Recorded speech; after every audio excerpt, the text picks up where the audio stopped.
নতুন ফেসবুক পেজে এবং ফেসবুক অ্যাকাউন্টে কিভাবে ফলো বাটন অ্যাড করবেন আজকের ছোট্ট একটা ভিডিও থেকেই শিখতে পারবেন। কারণ ফেসবুক অ্যাকাউন্ট থেকে টাকা ইনকাম করা যায়, আপনারা সকলেই জানেন। যদি ফলো বাটন অ্যাড না করতে পারেন, আপনি ফলোয়ার্স না বাড়াতে পারেন, তাহলে কিন্তু আপনি ইনকাম করতে পারবেন না। কারণ 5000 ফ্রেন্ড দিয়ে কিন্তু মনিটাইজেশন পাওয়া যায় না। 5000 ফলোয়ার্স আপনার লাগবে ফেসবুক অ্যাকাউন্টে। ছোট্ট একটা ভিডিও থেকে কিন্তু অনেক কিছু শেখার আছে। তো চলুন আমরা স্ক্রিনে চলে যাই। আমি মূল সেটিংসে চলে আসলাম। এই ভিডিওটা কিন্তু খুবই গুরুত্বপূর্ণ, আপনি দেখবেন অন্য একটা বাইকে দেখার সুযোগ করে দিবেন। প্রথমে আসি ফেসবুক অ্যাকাউন্টের বিষয়ে, কিভাবে ফলো বাটন অ্যাড করবেন। ধরুন নতুন একটা ফেসবুক অ্যাকাউন্ট খুলছেন, আপনাকে কিন্তু অনেকেই রিকোয়েস্ট পাঠাবে, আপনি অ্যাকসেপ্ট করলে কিন্তু ওনারা ফ্রেন্ড হয়ে যাবে আপনার। 5000 ফ্রেন্ড কিন্তু খুব দ্রুত গতিতে করা যায় ফেসবুক অ্যাকাউন্টে, ঠিক না? 5000 ফ্রেন্ডস হলেই কিন্তু আপনি মনিটাইজেশন করতে পারবেন না, আপনি যোগ্য হবেন না। 5000 ফলোয়ার্স লাগবে, ঠিক আছে? এখন গুরুত্বপূর্ণ বিষয়টা হচ্ছে কিভাবে আপনার ফেসবুক অ্যাকাউন্টে ফলোয়ার্স বাড়াবেন, কিভাবে ফলো বাটনটা অ্যাড করবেন, যাতে আপনাকে ফ্যান রিকোয়েস্ট পাঠাইলেই সে অটোমেটিক ফলো হয়ে যায়। আর 5000 ফলোয়ার্স হলেই কিন্তু আপনার টাকা ইনকাম শুরু হবে। তো গুরুত্বপূর্ণ কাজে চলে আসলাম। এই যে দেখুন, আমি ফেসবুক অ্যাকাউন্টে চলে আসলাম। আরেকটা মজার বিষয় হচ্ছে, আপনার ফেসবুক অ্যাকাউন্টে যদি কোনো ফ্রেন্ড থাকে, অটোমেটিক ফলোয়ার্সে কনভার্ট হয়ে যাবে এই সেটিংসটার মাধ্যমে। আমি সোজা ফেসবুক অ্যাকাউন্টে চলে আসলাম। আসার সাথে সাথে এইখানে দেখুন আপনারা প্রোফাইলে ট্যাপ দিবেন। আরেকটা সবচাইতে গুরুত্বপূর্ণ বিষয় আছে, যাদের ফেসবুক অ্যাকাউন্ট লক করে ব্যবহার করেন। আমরা কিন্তু অনেকেই ফেসবুক অ্যাকাউন্ট লক করে রাখি, ঠিক না? যাতে অন্য কেউ প্রবেশ না করতে পারে। যেমন আমি যদি 3 ডটে টাচ করে দিই, এখানে দেখুন একটা অপশন আছে লক প্রোফাইল। আপনার অ্যাকাউন্ট কিন্তু প্রোফাইল লক করা যাবে না। যদি আপনার অ্যাকাউন্টটাকে প্রোফাইল লক করে রাখেন, তাহলে কিন্তু আপনি এই অপশনগুলো পাবেন না এবং ফলো বাটন অ্যাড করতে পারবেন না, আপনার ফলোয়ার্সও বাড়বে না। আশা করি বুঝতে পেরেছেন।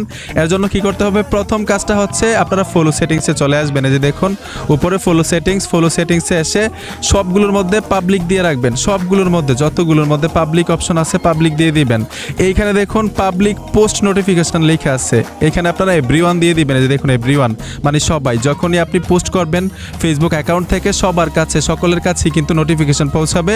এইখানের জন্য এভরিওয়ান দিতে হবে।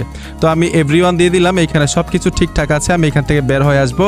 আসার সাথে সাথে এখানে দেখুন টার্ন অন প্রফেশনাল মোড, এই অপশনটা অবশ্যই অন করে দিবেন। আপনার প্রোফাইলে এসে যে দেখুন আমি টাচ করে দিলাম, টার্ন অনে ট্যাপ দিব। ট্যাপ দেওয়ার সাথে সাথেই কিন্তু আমার প্রোফাইলটা প্রফেশনাল মোড অপশনে রূপান্তরিত হবে। আর এখানে একটা মজার বিষয় হচ্ছে, আপনার আগে থেকে যদি কোনো ফ্রেন্ডস থাকে, অটোমেটিক ফলোতে কনভার্ট হয়ে যাবে, সবগুলো ফলোয়ার্স হয়ে যাবে। আমি দেখাচ্ছি আপনাদেরকে। যেমন আমি আমার প্রোফাইলে চলে আসলাম। এইখানে যদি এই যে দেখুন স্পষ্টভাবে দেখতে পাচ্ছেন 2100 ফলোয়ার্স। এই যে দেখুন আমার কিন্তু ফ্রেন্ড ছিল, এগুলো ফলোয়ার্স হয়ে গেছে। এখন আরেকটা বিষয় হচ্ছে, কখন থেকে আপনার ফলোয়ার্সগুলো কাউন্ট হবে।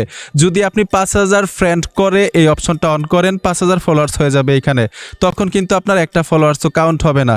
যেদিন থেকে আপনি প্রফেশনাল মোড অপশনটা অন করে দিবেন, এই যে দেখুন টার্ন অন প্রফেশনাল মোড এখানে লেখা আছে, এই অপশনটা যেদিন থেকে অন করবেন, সেদিন থেকে যতটা পাবলিকে আপনাকে ফলো করবে, ততজনেরই কিন্তু ফলোয়ার্স হিসাবে কাউন্ট হবে। সেদিন থেকেই 5000 হলেই আপনি টাকা ইনকাম করতে পারবেন। এই বিষয়টা কিন্তু আপনারা অনেকেই বুঝেন না। আপনারা ভাবেন 5000 ফ্রেন্ডস করার পরে turn on professional mode on করে দিব, 5000 ফলোয়ার্স হয়ে যাবে। তাহলে কিন্তু হবে না, আপনার কাউন্ট হবে না একটা ফলোয়ার্সও। এখন আমরা দেখবো যে আমার ফেসবুক অ্যাকাউন্টে ফলো বাটন অ্যাড হয়েছে কিনা।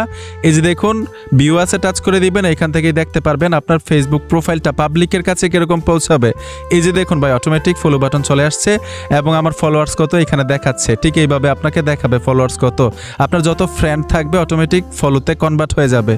তারপর হচ্ছে, আপনাদের অনেকেরই কিন্তু জানার ইচ্ছা ছিল, হাজার হাজার মানুষ আমাকে কমেন্ট করেছেন যে সোহাগ ভাই, নতুন ফেসবুক পেজ খুললেই লাইক বাটন চলে আসে, আমরা ফলো বাটন অ্যাড করতে পারি না, কিভাবে ফলো বাটন অ্যাড করব? ভাই আমি নিজেও কিন্তু একটা প্রফেশনালভাবে পেজ খুলছি। এই যে দেখুন এখানে আপনাদেরকে দেখাচ্ছি লাইক বাটন দেখাচ্ছে, কোনোভাবেই ফলো বাটন অ্যাড করা যায় না। আমি ফেসবুক টিমের সাথে কিন্তু লাইভ চ্যাট করেছিলাম এই বিষয়টা নিয়ে, কিভাবে ফলো বাটন অ্যাড করা যায়। ওনারা বলছে রিসেন্টলি যারা নতুন ফেসবুক পেজ খুলে, তাদেরটা অটোমেটিক লাইক বাটন অ্যাড হয়ে যায়। লাইক এবং ফলো কিন্তু একই। আপনাকে যে লাইক বাটনে টাচ করে রাখবে, ওনাই কিন্তু আপনাকে ফলো করেছে, ফলো বাটনেও কিন্তু অটোমেটিক টাচ হয়ে যায়। তো আশা করি বুঝতে পেরেছেন, কোনোভাবেই আপনি নতুন ফেসবুক পেজে ফলো বাটন অ্যাড করতে পারবেন না, যত ভিডিও দেখেন না কেন, কোনো মাধ্যম এবং কোনো সেটিংস নেই। বন্ধুরা আশা করি বুঝতে পেরেছেন। ভিডিওটা দেখে যদি একটু উপকার হয়ে থাকে, তো অবশ্যই সাথে থাকবেন। দেখা হবে নতুন ভিডিওতে। ধন্যবাদ এতক্ষণ সাথে থাকার জন্য।